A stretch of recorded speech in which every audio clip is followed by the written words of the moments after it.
And what we're seeing post-budget is a continuing improvement in business confidence generally. Still coming up from a fairly low ebb, it has to be said, from a fairly low base, and nowhere near the levels that we were enjoying, say, 18 months, 2 years ago.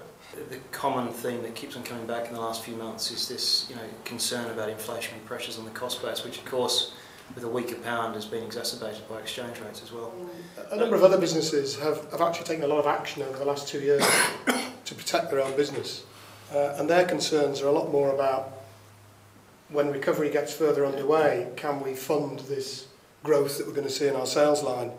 And that's where we're working with them. From a regional perspective, I am concerned about what comes after the NWDA. I think the fact that the brakes have been put on the funding immediately, so not just next year, does cause some challenges. In the long term, Britain will be stronger economically. It will be better set up for wealth creation and for entrepreneurs to do business.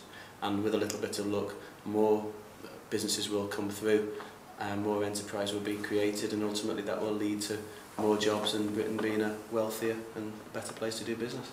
My long-term horizons are 10 years and the next 10 years. The city is unrecognisable now from what it was 10 years ago. The city's got confidence, it's developed a track record of delivery, it's out in Shanghai. For us, we're a seasonal business, so winters are harder than summers, so we face a hard winter. But relative to other airports across the country, our market share position is good. We're gaining market share.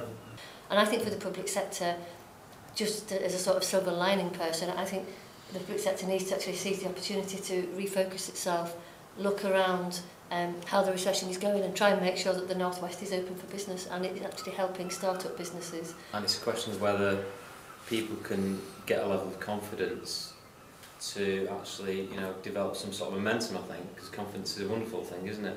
It's a bit like the England football team. You play with no confidence, you're not going to win. Confidence is one of those sentiments that if a business leader suddenly feels a bit less confident when he goes into work that day and he defers some capital investment or he doesn't take on a person, and then, if that happens across the sector, all of a sudden the economy is miles away from where we really need it to be.